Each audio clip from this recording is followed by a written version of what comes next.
And ఒక champion జట్టు ఎన్నో టోర్నమెంట్లు, ఐసీసీ టోర్నమెంట్లు కానీ వేరే టోర్నమెంట్లు కానీ అనేక టోర్నమెంట్లు గెలిచిన జట్టు 2006లో 2009లో ఛాంపియన్స్ ట్రోఫీ గెలిచిన జట్టు ఈసారి ఛాంపియన్స్ ట్రోఫీలో గెలుస్తుందా గెలవదా, అసలు నాకౌట్ స్టేజ్ కన్నా చేరుతుందా చేరదా, పెద్ద డౌట్లో ఉన్న జట్టు గురించి ఇప్పుడు మాట్లాడుకుందాం. ఆ జట్టు ఏంటి, దాని గురించి మాట్లాడుకునే ముందు దిస్ ఇస్ త్వరగా శ్రీరామ్ క్రికెట్ అనలిస్ట్. మన ఛానల్ వేదాంత ఛానల్ని సబ్స్క్రైబ్ చేసుకోండి.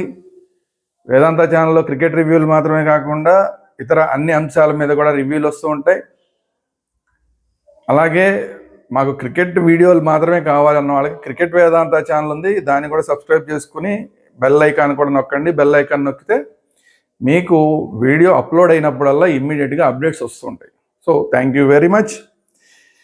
ఈరోజు మనం మాట్లాడుకునే జట్టు అది ఏ టీము అంటే ది గ్రేట్ ఆస్ట్రేలియన్ టీం.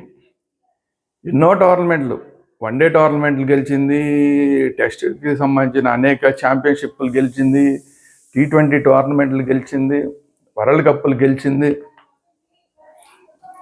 ఇన్ని గెలిచిన ఈ జట్టు ఛాంపియన్స్ ట్రోఫీని కూడా 2006లోను 2009లోను గెలిచింది. ఫైనల్కి వచ్చిన ప్రతిసారి ఖచ్చితంగా కప్పును కొట్టారు. అంటే ఆ 2 సార్లు ఫైనల్కి వచ్చింది, 2 సార్లు ఛాంపియన్స్ ట్రోఫీలో, 2 సార్లు కూడా కప్పు కొట్టారు. సో అలాంటి జట్టు మరి ఈసారి ఏంటి ఆస్ట్రేలియా టీం పరిస్థితి అంటే, అసలు నాకైతే డౌట్ ఏంటంటే నాకౌట్లు దశ దాడుతుందా నాకౌట్ అంటే అది గ్రూప్ దశని దాటుతుందా, నాకౌట్ కూడా కాదు, గ్రూప్ దశని దాటుతుందా దాటుదా. ఎందుకంటే group B, group of death అని పిలుచుకునే గ్రూప్ బిలో ఉంది. ఇది ఆస్ట్రేలియా టీము ఎందుకు ఓడిపోతుంది అనుకుంటున్నారంటే, ఆ టీము ఈసారి ఉన్న టీము ఆల్మోస్ట్ బి టీం. ఎందుకంటే ప్రధానమైన త్రిమూర్తులు లాంటి బౌలర్స్, ఆల్రౌండర్స్ ఉన్న వాళ్ళు ఈసారి హ్యాండ్ ఇచ్చారు. మెయిన్గా fast bowlers Mitchell Starc absent, రావట్లేదు ఛాంపియన్స్ ట్రోఫీకి.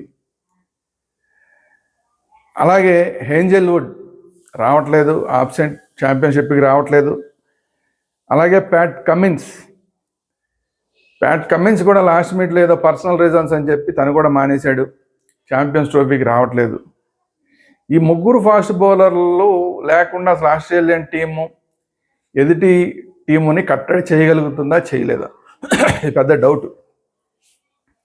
వీళ్ళకి తోడు ఆల్రౌండర్ స్టోయినిస్ టీంలో సెలెక్ట్ చేసిన తర్వాత కూడా మరి ఏంటో తెలీదు, అతనికి ఉన్న ఇబ్బంది ఏంటో తెలీదు, సడన్గా టీంలో ఛాంపియన్స్ ట్రోఫీకి సెలెక్ట్ చేసిన తర్వాత కూడా రిటైర్మెంట్ ప్రకటించాడు.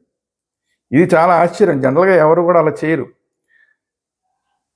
టీంలో ప్రకటించకపోతే కనుక ఒకవేళ ఛాంపియన్స్ ట్రోఫీకి సెలెక్ట్ చేయలేదని ఏమైనా కోపం వస్తే పోనీ రిటైర్ అయ్యారనుకుంటే అనుకోవచ్చు. ఛాంపియన్స్ ట్రోఫీకి సెలెక్ట్ చేసిన తర్వాత రిటైర్మెంట్ ప్రకటించాడు అంటే మరి అతనికి వేరే ఇబ్బందులు, అతనికి టీంలో అంతకుముందు ఏమైనా ఇబ్బందులు పెట్టారా ఏంటా, టిట్ ఫర్ టాట్ చేయాలనుకున్నాడు మరి ఏంటి అవన్నీ మనకి తెలియదు. కానీ మొత్తానికి ఛాంపియన్స్ ట్రోఫీకి స్టోయినిస్ రావట్లేదు. పోనీ స్టోయినిస్ ఒకడేనా అంటే మిచెల్ మార్ష్ కూడా మంచి ఆల్రౌండర్. మిచెల్ మార్ష్ కూడా రావట్లా. ప్యాట్ కమిన్స్ ఆ టీంకి కెప్టెన్, అతను రావట్లేదు. అతని ప్లేస్లో స్టీవ్ స్మిత్ సార్ క్యాప్టెన్సీ చేస్తున్నాడు. మామూలు T20లకి అయితేనేమో మిచెల్ మార్ష్ కెప్టెన్, అతను కూడా ఇప్పుడు రావట్లేదు, ఫిట్నెస్ సమస్యలో ఏదో మొత్తానికి అతను కూడా రావట్లేదు. సో మిచెల్ మార్ష్ లేకుండా, స్టోయినిస్ లేకుండా, ప్యాట్ కమిన్స్ లేకుండా, హేంజల్వుడ్ లేకుండా, మిచెల్ స్టార్క్ లేకుండా, ఇంతమంది లేకుండా వచ్చే ఆ టీముని మనం స్టార్ టీము, ఈసారి గెలిచే టీము అని అనుకోగలమా? మరి ఏంటి, ఎవరి మీద ఆధారపడిందా అంటే ఓన్లీ కేవలం ఒక 4 మీద ఆధారపడింది. అది బ్యాటింగ్లో ట్రావెల్స్ హెడ్, అలాగే కెప్టెన్ స్టీవ్ స్మిత్, అలాగే గ్లెన్ మ్యాక్స్వెల్, ఈ ముగ్గురు మీద బ్యాటింగ్లో ఆధారపడింది. బౌలింగ్లోకి వచ్చేసరికి ఓన్లీ అఫీషియల్గా ఖచ్చితంగా స్పిన్నర్ అనుకున్న ఆడమ్ జంపా మీద ఆధారపడింది. సో ఆడన్ జంపాతో పాటు మ్యాక్స్వెల్ కూడా బౌలింగ్ వేస్తాడు, ట్రావిస్ హెడ్ కూడా బౌలింగ్ వేస్తాడు, అది వేరే విషయం. సో ఈ నలుగురి మీద మాత్రమే ఆధారపడి ఉంది. ఈ నలుగురి మీద ఆధారపడి ఎన్ని మ్యాచ్లు గెలవగలుగుతారు, ఎన్ని మ్యాచ్లు అవతల టీంలు కట్టడి చేయగలుగుతారు అంటే నాకు డౌటే. ఇక మిగతా వచ్చే వాళ్ళందరూ కూడా అందరూ ఈసారి కొత్తగా వస్తున్నాడు. ఈసారి కొత్తగా రావడం అంటే ఛాంపియన్షిప్ ఆల్మోస్ట్ కొత్తగా వస్తున్న వాళ్ళే. టీంలోకి ఒకసారి వస్తూ ఒకసారి పోతూ ఉన్న వాళ్ళు, అలాంటి వాళ్ళందరినీ మొత్తానికి ఎక్కడెక్కడ ఉన్న వాళ్ళందరినీ పోగేసి తీసుకొని వస్తున్నారు. ఆల్మోస్ట్ ఒక B team, Australia B team వస్తున్నట్టు లెక్క. మరి ఇలాంటి బి టీంని వేసుకొని స్టీవ్ స్మిత్ ఎంతవరకు లాక్కు రాగలుగుతాడు అనేది చూడాలి. ఇప్పుడు ఏంటంటే వీళ్ళకి బిగ్ మ్యాచెస్లో ఖచ్చితంగా గెలిచే ఆ టెండెన్సీ ఏదైతే ఉందో అది ఆస్ట్రేలియన్స్ దగ్గర చాలా ఉంది. వీళ్ళు కానీ గ్రూప్ బిలో కనుక గెలిచి నాకౌట్లకు వస్తే మాత్రం అక్కడి నుంచి ఇంకా ఖచ్చితంగా గెలిచేసి ఫైనల్కి వచ్చినా కూడా పెద్ద ఆశ్చర్యపోకలు. ఎందుకంటే పెద్ద మ్యాచ్ల్లో గెలవడం అనేది ఆస్ట్రేలియాకి ఒక అలవాటు. మొన్న సౌత్ ఆఫ్రికా గురించి మాట్లాడుకున్నాం. వాళ్ళు పెద్ద మ్యాచ్ల్లో ఓడిపోతారు, నాకౌట్లకు వచ్చినప్పుడల్లా ఓడిపోతుంటారు, నాకౌట్లో ఓడిపోతారు. ముందంతా బాగా ఆడతారు, నాకౌట్లోకి వచ్చి ఓడిపోతారు. ఇదంతా రివర్స్. ఆస్ట్రేలియా టీం నాకౌట్లకు వచ్చారంటే మాత్రం ఇంకా వాళ్ళని ఆపడం ఎవరి వల్ల కాదు. సో మరి అలాంటి టీము ఈసారి ఏమాత్రం లాక్కు రాగలుగుతారు చూడాలి. ఇందులో వీళ్ళు 22వ తారీఖు ఇంగ్లాండ్తో లాహోర్లో ఆడుతున్నారు ఫస్ట్ మ్యాచ్. 25వ తారీఖున సౌత్ ఆఫ్రికాతో రావల్పిండిలో ఆడుతున్నారు రెండో మ్యాచ్. తర్వాత 28వ తారీఖు ఆఫ్ఘనిస్తాన్తో మళ్ళీ లాహోర్లో మూడో మ్యాచ్ ఆడుతున్నారు. ఈ 3 మ్యాచ్ల్లోనే అసలు ఎంత నెగ్గుకు రాగలుగుతారు, ఇంగ్లాండ్ మీద సౌత్ ఆఫ్రికా మీద నెగ్గుకు రాగలుగుతారా లేదా, పోనీ ఆఫ్ఘనిస్తాన్ మీద ఏమన్నా ఇడిచేసే పోనీ లాక్కొస్తారేమో అనుకోవచ్చేమో. కానీ ఓన్లీ కేవలం నలుగురిని పెట్టుకుని ఎంతవరకు లాక్కు రాగలుగుతారు?